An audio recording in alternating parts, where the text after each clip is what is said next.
multiple people questioned by the special counsel's office, including, I believe, Mueller himself, who spoke to FBI agents, have been questioned about the financing, distribution, and promotion of two videos.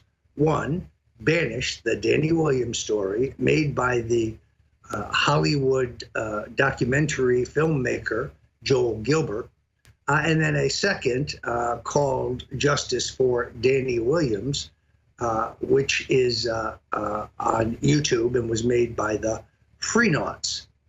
38 million people saw the first video. Roughly 25 million people saw the second video. There was a third video that featured first-person testimony from two retired Arkansas state troopers who confirmed that they brought cash and Christmas presents to young Danny's house. Now, I am being investigated for the filming and production of this incredible documentary, which was done entirely legally through a nonprofit educational fund called the Committee for American Sovereignty Education Fund. All of our filings have been proper, but the special prosecutor seems focused on this effort. Is it because it reached 38 million people?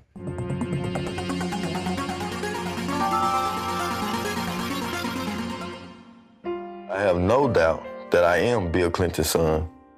It was common knowledge. Everyone in Arkansas knew. Everywhere I went, they pointed, that's Bill Clinton's son right there. He looked like him, don't he? The ears, the mouth, the chin, the teeth, the eyes, the nose. I see him in me. You can see a black Bill Clinton. When I brush my hair, I can see Bill Clinton with waves in his head. I always felt bad about him not wanting to be in my life.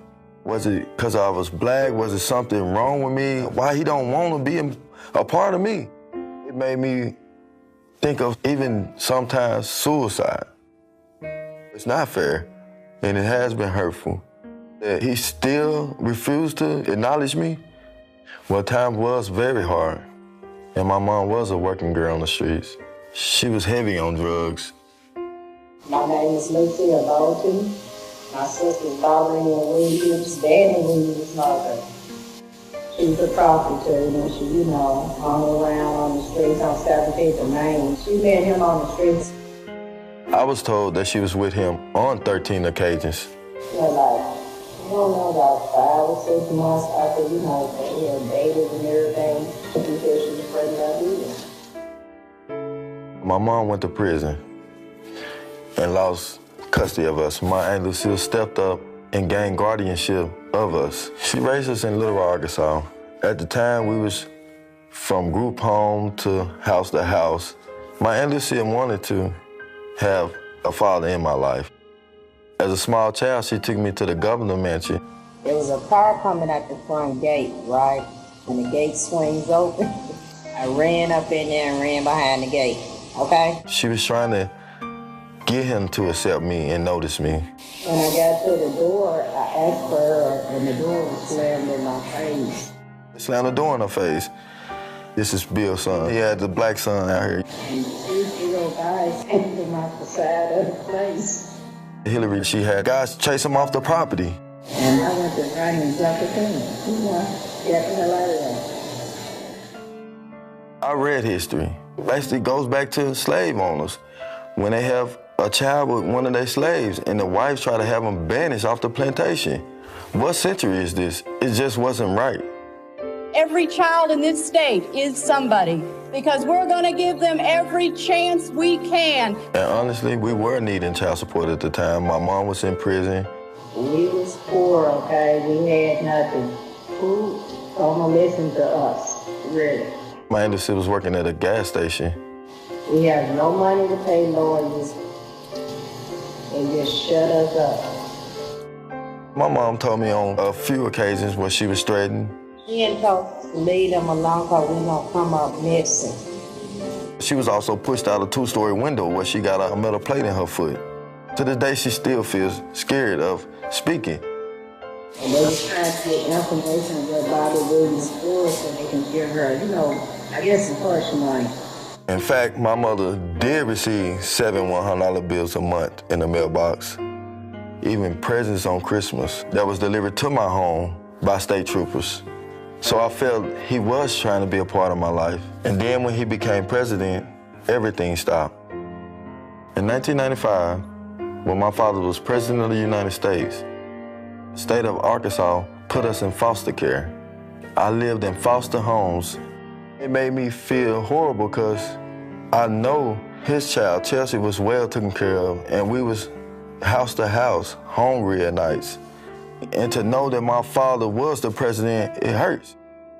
Try to imagine that your own father refused to love you, refused to say that you exist.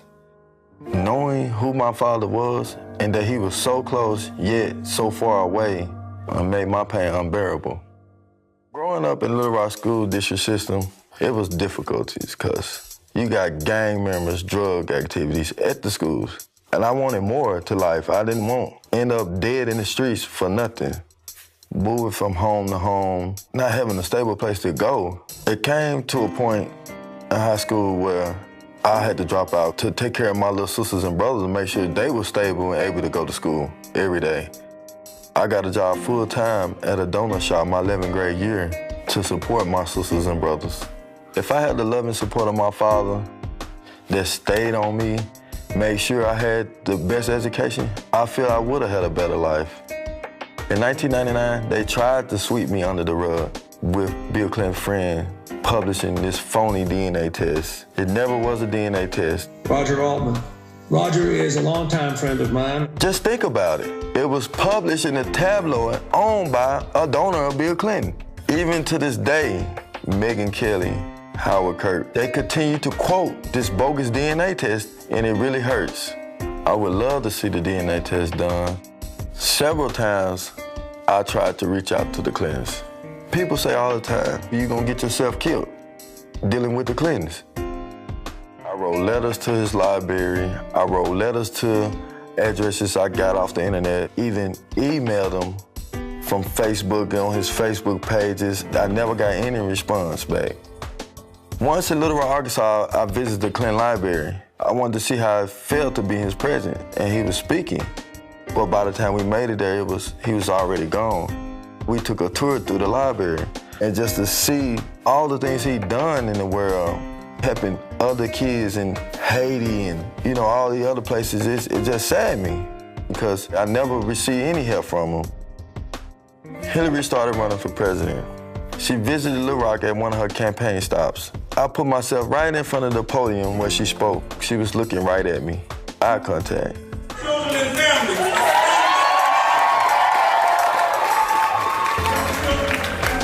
In my heart, I was thinking she knew who I was. I met with a small group of the Black Lives Matter activists. It made me wonder if she's saying Black Lives Matter, why I don't matter to her.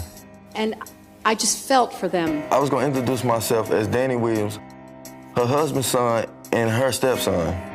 I am a new grandmother, in case you haven't heard. I had millions of questions to ask, why? We're gonna do everything we can to make sure she has every opportunity. As soon as she spoke, she got out of there. I didn't get to talk to my stepmom.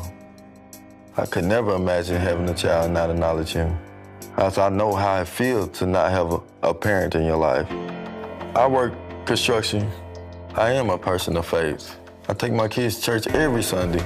I teach my sons how to keep bad language out your mouth, how to speak properly with yes, sir, and yes, ma'am. Recently, I've been telling my kids that their grandfather was the president of the United States. And they amazed by it. They're like, no, is it for real? And I tell them, yes, that is my father. And I'm gonna make sure you get to meet him one day. Hillary, please do not deny I exist. I am your stepson. Chelsea is my sister, and Bill is my father. Super predators, we have to bring them to heel. I felt bad when Hillary called black people super predators and that we need to be brought to heel. I'm black, I'm real, I am her stepson, and I deserve the love that she has given Chelsea. We hear my stepmother tells the nation every day, we're stronger together. They know who I am, and I know who I am. I have to meet my father. I have to know that he's willing to even accept me. I have to know that I don't know. Like any child, I want to know my dad, and I want him to know me. I'm his only son in the world, and he's my only dad. We have to come together. We have to. If Black lives truly matter to you, please contact me.